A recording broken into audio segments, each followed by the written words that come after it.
So for today, we are going to deal with otosclerosis, and sclerosis means basically thickening in anatomy. By whatever means, by whatever ways, there may be different etiologies for sclerosis in different cases, but the sclerosis is, if there is sclerosis, there will be some thickening anatomically. So I'm showing you the figure of the external, middle, and the internal ear together, just to remind you how the sound gets conducted. It comes from the external auditory canal, and through the eardrum it passes through the malleus incus stapes, and through the oval window it enters the inner ear, and there within the cochlea it is circulated by the perilymph that mobilizes the endolymph part and the hair cells, and the hair cells finally conduct the makes the change in the amplitude, and there is a wave generated which is taken up by the eighth nerve to the further upper system of the brain for interpretation. So this is all we all know about the hearing mechanism physiology. So bearing this in mind, we'll go ahead and discuss the otosclerosis part. So what is otosclerosis? It is a primary metabolic bone disease, and that affects the otic capsule and the ossicles. This usually affects the stapes footplate and results in fixation of the ossicles, especially the stapes footplate, and thus cause conductive hearing loss. Since we have seen the last figure that shows the conduction mechanism, so we all know more important in this case is a conductive hearing loss commonly, but in some cases you will find some sensorineural hearing loss and mixed hearing loss also. But mixed hearing loss will be the least one. Sometimes there will be sensorineural if the cochlea is involved, and that is, in that case, it is called as cochlear otosclerosis. So apart from the otosclerosis which we diagnose, some of the otosclerosis is never diagnosed throughout the life and can be seen in the temporal bones if they are preserved after death of a particular individual, and in such cases that is called as histologic otosclerosis. That has been found only in the cases which have been studied after death, and then the histological finding has shown that there was a histologic otosclerosis.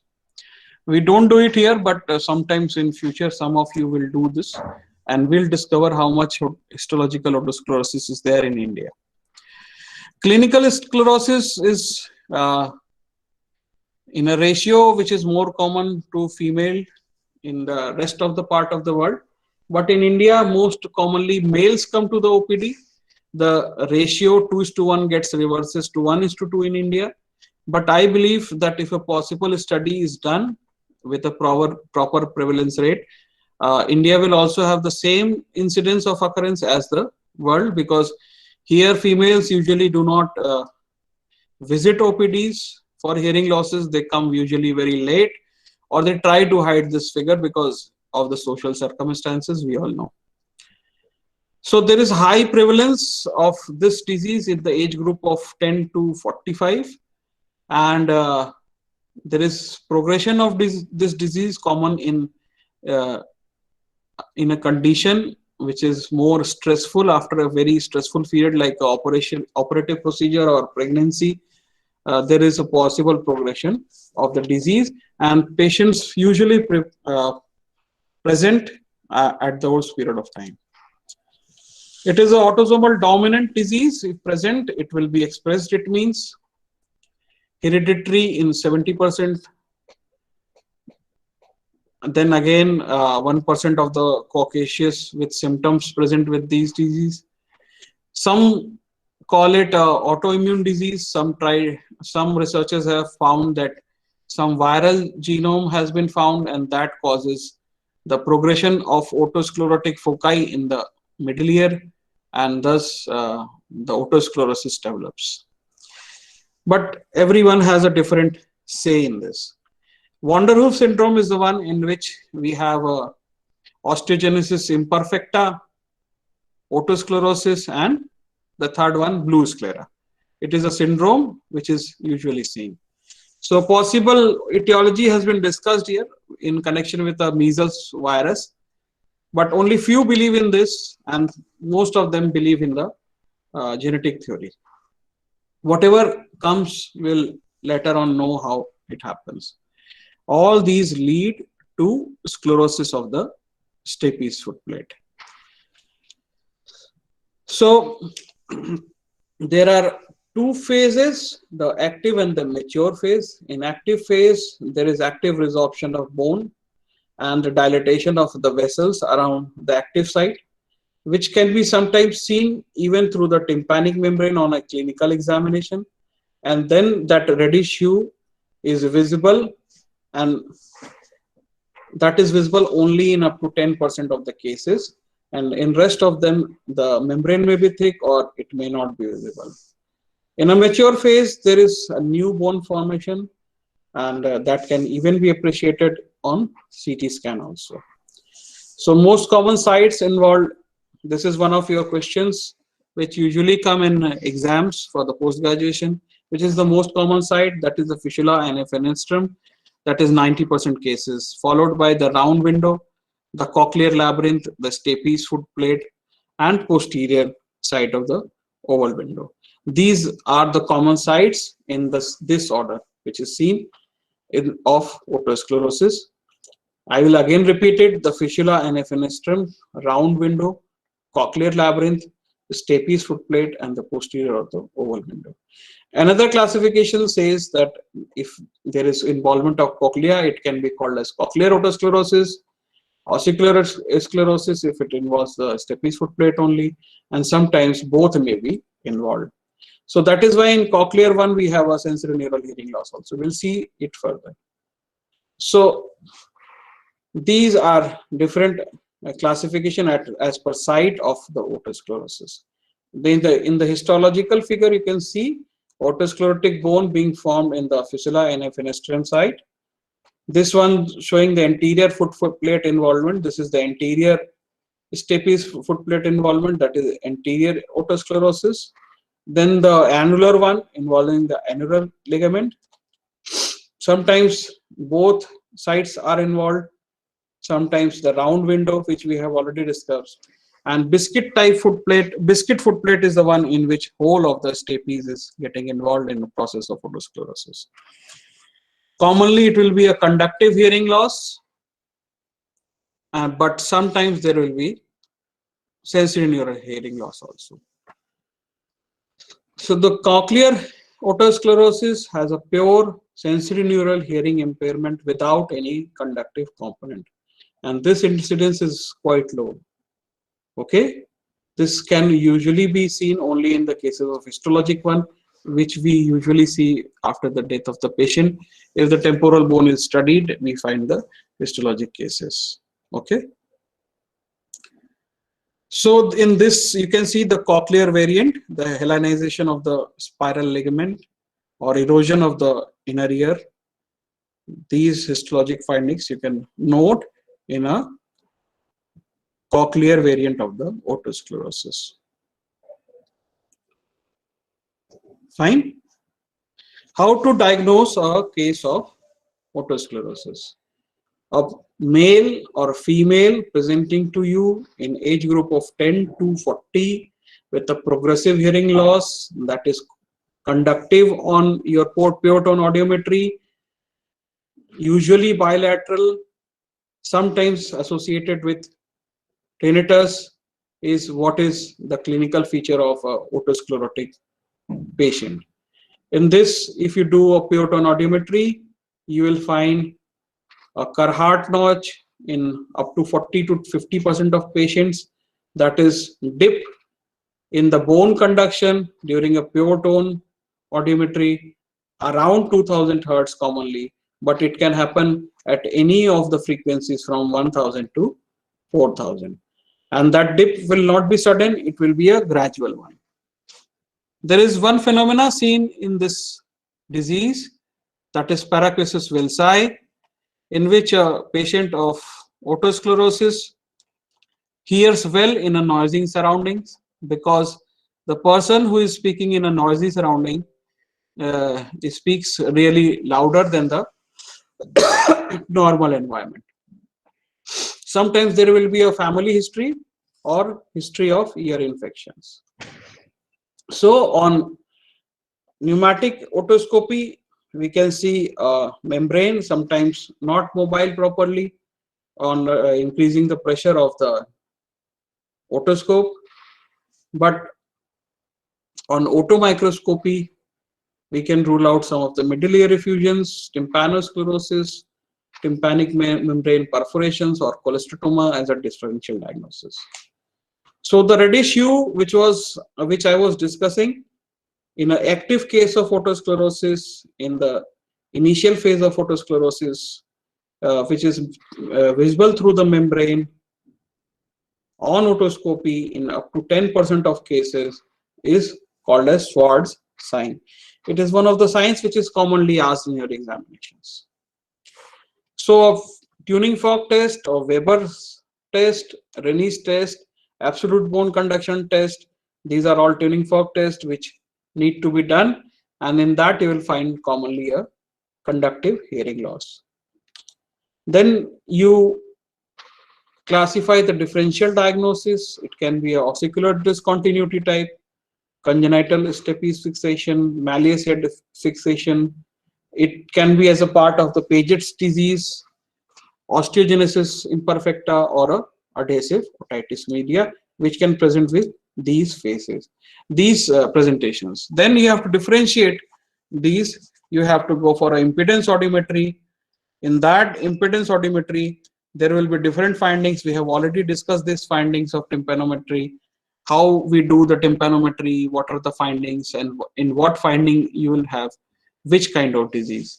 So type A is a normal one, and AS is a stapes fixation. D is a discontinuity type. Then it comes to B. B is a fluid in the middle ear, and C is a adhesive otitis media. So these are different presentations of a tympanometry represented on a tympanogram. We have already discussed this, how a tympanometry is done and what are the importance of these tests. Then you can go for a acoustic reflex in a process of tympanometry that can be seen on the same side, ipsilateral one and the contralateral one. If there is involvement of a stapes foot plate, the signal will not be properly transmitted. The contralateral one may be elevated, even the ipsilateral one will be elevated, or bilateral one can be elevated as per the site of the involvement of the stapes foot plate. In pure tone audiometry, we have already discussed. We can see a very hallmark finding that the Carhart notch, usually around the 2000 hertz. This is a Carhart notch which we can see on a audiogram. This one, the dip in the bone conduction around the 2000 hertz. Such kind of dip is also seen around 4000 hertz in cases of a noise induced hearing losses. We have discussed these kind of losses before in initial classes. Sometimes on CT scan you can find a active site, and that can be seen like a red chalky spot or a dark flash like spot on a CT scan. See, this is an active site in a cochlear otosclerosis. This slide which I am showing and focusing, you can see a hyperlucency over here. Then going for the management option, after investigation, we have to go for the treatments. Further treatments that can be medical, it can be just an amplification of the sound because the patient is not hearing properly, or the patient can undergo surgery and sometimes the combination of all these may be required. Medically, we give sodium fluoride, which is not much commonly available. Only few companies make it in a dose of 20 to 120 milligrams per day. The sodium fluoride is given. That usually replaces the hydroxyl group in bone formation, and thus it stops the progression of hastens the progression of a disease, and so that you can go for a surgery in time. Usually what I prefer is to give a sodium fluoride for some few months, 3 to 6 months, and then go for the surgical part as needed. Then after sodium fluoride, you can give bisphosphonates also. These are under all trials. The results of these bisphosphonates are equivocal. Amplification means using of a hearing aid, and hearing aid nowadays, the conventional hearing aids, the conventional ones also have an analog hearing aid or a digital hearing aid. The digital ones are the advanced ones. Even the smallest frequency can be identified and well differentiated by the digital hearing aids. These hearing aids nowadays are so advanced that they can be located, they can be directly connected to the mobile, even they can be connected to the doorbell. For the elderly, they can be directly connected as a Bluetooth device to the television, so that other family members are not affected and they can see the television at a loud noise, and that all is possible in this era. Another one is the bone anchored hearing aids. So these can be methods for amplification, conventional hearing aids or the bone anchored hearing aids. Surgery is done if there is one at least one hearing ear is there, then the other can undergo the surgery. The best suitable candidate for surgery is ear conduction between 45 to 60 decibels, bone conduction 0 to 25 decibel, ear bone gap in between 15 decibel, and speech discrimination score should be greater than 60%. So these conditions, if it is there, these candidates are best suitable for surgery. Definitely stapes surgery involves very high skill, and you need a very high magnification microscope for it. You need to be well trained for it because facial nerve passes nearby. You have to identify the smallest bone of the body. Sometimes it is so small that the tip of your smallest instrument is also just bigger for stapes foot plate. Okay, so the surgery is done with usually a stapedectomy or a stapedotomy, which is done. We have to see if the patient is a diver or a driver or a pilot. In these patients, we usually avoid, because in these patients, after surgery, if they do it, the stapes may get divulged, or the whatever prosthesis we are going may move. If it is moved in early phase, there may be a leak of the perilymph, and sometimes this can be dangerous. If a patient having otosclerosis along with Meniere's disease, we usually avoid doing surgery. So these are the steps of stapedectomy. Lignocaine is given, and then incision, post-auricular or end-auricular incision, followed by identification of the stapes foot plate.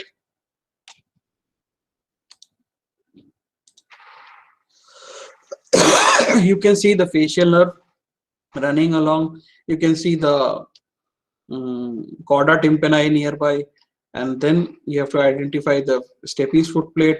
After identifying the stapes foot plate, you have to go for the stapedectomy or a stapedotomy, as whatever has been planned. You can make a small hole, or you can remove the whole of the stapes foot plate, and then you need to put in a prosthesis. These are different kind of prosthesis which you can see. This can be a titanium one, the steel one, or the Teflon one. The Teflon one are the easiest one to use and modify. If a titanium one is used, you have to be very much precautious for MRI. Now even MRI compatible prostheses are available.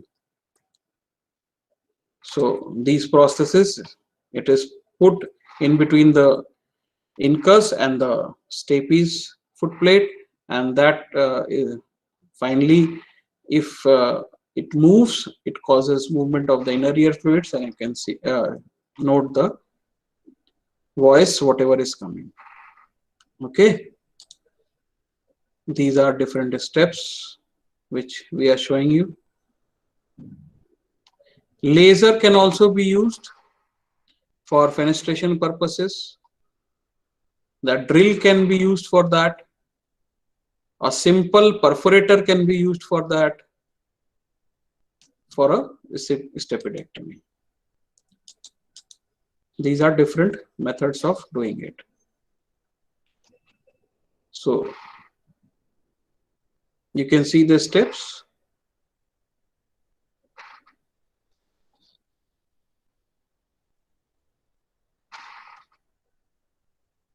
So this is indication of a total stapedectomy. Extensive fixation or a floating foot plate is a indication, and advantage is post-op vestibular symptoms may be there and more technically difficult. Okay, there are other complications also.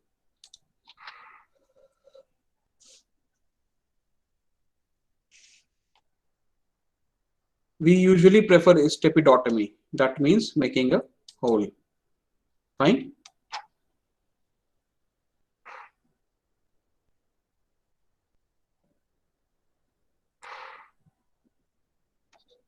These are few complications. Sometimes the facial nerve can be damaged during the surgery. That is very uncommon. There can be a floating foot plate after the surgery. Sometimes perilymphatic gusher may be found. Perilymph may leak out after at the time of surgery. That has to be identified. Sometimes we can injure the inner ear also during the surgery, and that can lead to sensory neural hearing loss. It is very few cases of sensory neural hearing loss are seen after the surgery. The bed rest is advised after surgery, and the patient has to remain in a lateral position with a head up for at least 24 hours, and then he or she does not have to strain on this any kind of strain for some time, at least 2 to 3 weeks.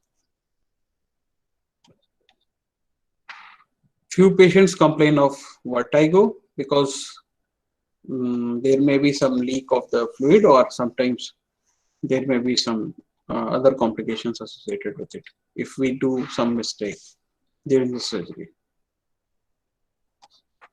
So if a surgeon has done a case very properly, you will have a very good result after stapedotomy, and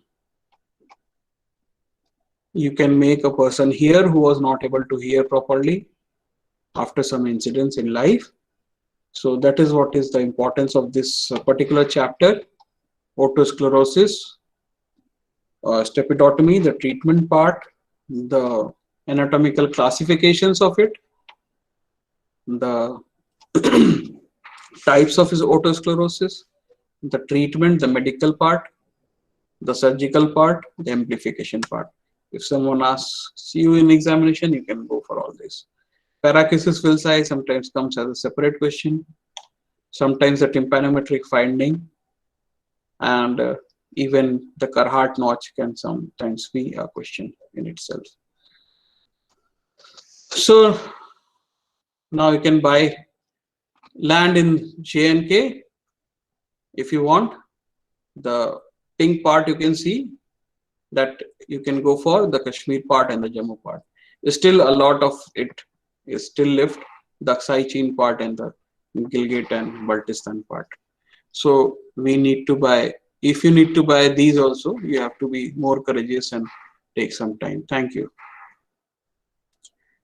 So are you asking some questions? I'm waiting for it. Yesterday we had a good discussion. There were few questions from your side.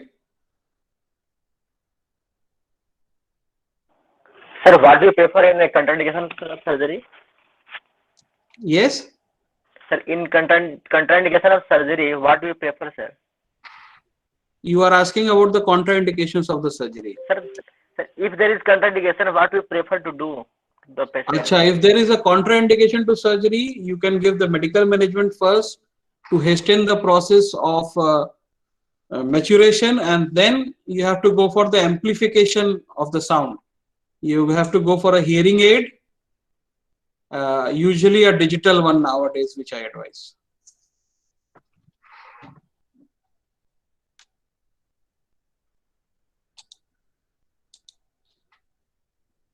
Any further questions?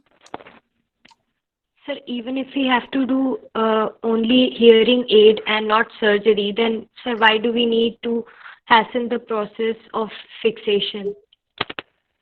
So that you at least reach a goal of hearing level, proper hearing level. Because if a person is now buying a hearing aid which cost them 10,000, 15,000, sometimes it cost around 50,000. So until unless the hearing range is fixed or a hearing level is fixed of the patient, if he or she buys a hearing aid and his or her hearing capacity keeps on changing over the period of time, that will be that will be giving some cost to the patient, no? You have to think about that also. Okay, sir.